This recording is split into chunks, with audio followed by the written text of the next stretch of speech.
అది యోధుల నగరం, క్షత్రియ ధర్మం ఉట్టిపడిన ప్రాంతం, వైకుంఠవాసుడు శ్రీరామునిగా అవతరించిన పవిత్ర ప్రదేశం, సముద్ర మట్టానికి 305 అడుగుల ఎత్తున ఉన్న పుణ్యక్షేత్రం, కొన్ని వేల సంవత్సరాల చరిత్రను నిక్షిప్తం చేసుకున్న ప్రాచీన నగరం. 7 మోక్షపురాలలో అయోధ్య కూడా ఒకటని చెబుతారు. అది దేవ నిర్మితమని అధర్వణ వేదం పేర్కొంటోంది. స్వర్గ సమానమని చెబుతోంది. అంతటి విశిష్టత కలిగిన నగరం అయోధ్య. శ్రీరామచంద్రుడు ఏలిన ఆ నేలపై ఇప్పుడు పండగ వాతావరణం చోటు చేసుకుంది. ఎక్కడ చూసినా సందడే, ఉత్సాహం పొంగిపొర్లుతుంటే రామనామంతో అయోధ్య కొత్త కాంతులతో మెరిసిపోతోంది. రామ దర్శనం కోసం పరితపిస్తోంది.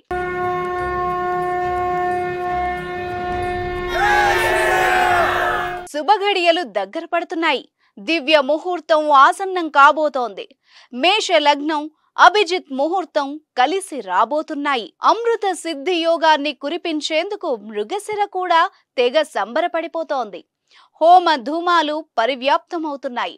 రామనామాలు ప్రతిధ్వనిస్తున్నాయి. వేదనాదాలు మిన్నంటుతున్నాయి. దేశం మొత్తం ఇప్పుడు రామ జపంలో మునిగిపోయింది. అవ్యాజమైన భక్తి తరంగాలు ప్రతి హృదిని చుట్టేస్తున్నాయి. ప్రతి మదిలో రాముని రూపమే నిండిపోయింది. కోట్లాది నేత్రాలు ఆ రామయ్య దర్శనం కోసం ఎదురుచూస్తున్నాయి, పరితపిస్తున్నాయి. ప్రపంచమంతా ఆ బాలరాముని దివ్య ప్రతిష్టాపన మహోత్సవాన్ని వీక్షించేందుకు అన్ని ఏర్పాట్లు జరిగిపోయాయి. ఎక్కడెక్కడ నుంచో అయోధ్యకు భక్తులు బారులు కడుతున్నారు. సరయూ తీరం మొత్తం రామ పతాకాలతో రెపరెపలాడుతోంది. కాషాయ జెండాలతో జిగేల్మంటోంది. విద్యుత్ దీపలతలతో కొత్త కాంతులతో మిరుమిట్లు గొలుపుతోంది, మెరిసిపోతోంది. ఆదివాసం, జీవకళాన్యాసం, ప్రాణ ప్రతిష్ఠ తదితర క్రతువుల నిర్వహణలో ఋత్విక్కులు, అర్చకవరేణ్యులు, వేద విధులు బిజీగా కనిపిస్తున్నారు.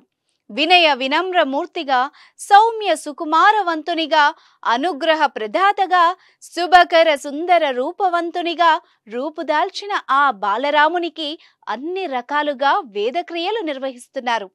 శ్యామ వర్ణంలో ఉన్న ఆ విగ్రహాన్ని శ్రేష్టమైన కృష్ణశిలతో రూపొందించారు. ఆ శిల లభ్యమైన చోటు కూడా ఇప్పుడు భక్తి భావం పరవళ్లు తొక్కుతోంది.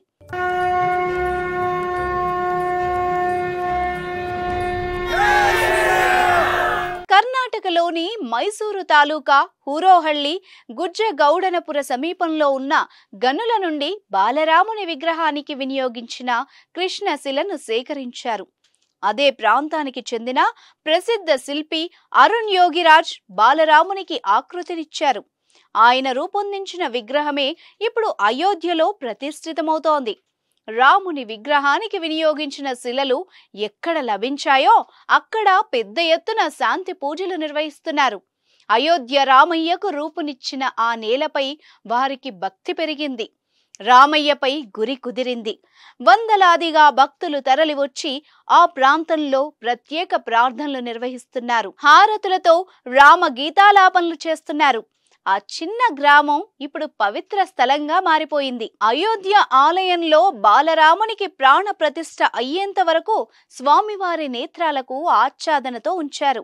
గర్భాలయంలోకి చేర్చిన విగ్రహానికి ఇప్పుడు అన్ని రకాల ప్రతిష్ఠా క్రతువులు నిర్వహిస్తున్నారు. 4.5 అడుగుల ఎత్తున్న రాములవారి విగ్రహం బరువు 1.5 టన్ను. పూర్తిగా ముదురు రంగు కృష్ణశిలతో తయారు చేసిన ఈ విగ్రహం చెక్కిన తీరు ఎంతో అబ్బురపరుస్తుంది.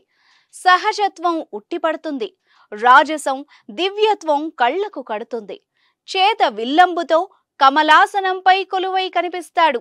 ఆ విగ్రహానికి చుట్టూ ఓ శిలా మకర తోరణాన్ని రూపొందించారు. దానిపై మత్స్య, కూర్మ, వరాహ, పరశురామావతారాలతో పాటు రామ భక్త హనుమాన్ కూడా దర్శనమిస్తాడు. 5 ఏళ్ల బాలునిలో ఉండే అమాయకత్వం కూడా మూర్తీభవించేలా శిల్పి అరుణ్ యోగిరాజ్ ఈ విగ్రహాన్ని అత్యద్భుతంగా మలిచారు. ఇక ఎలాంటి జలాలతో అభిషేకించినా గాని చెక్కు చెదరని రీతిలో రాముల వారి విగ్రహాన్ని తయారు చేయడం అబ్బురపరుస్తుంది. కోటి మెరుపులు ఒకే చోట గుమిగూడి మెరిసిన చందంగా అయోధ్య నగరం మిరిమిట్లు గొలుపుతోంది. సువర్ణ కాంతులతో రాముల వారి ఆలయం మెరిసిపోతోంది.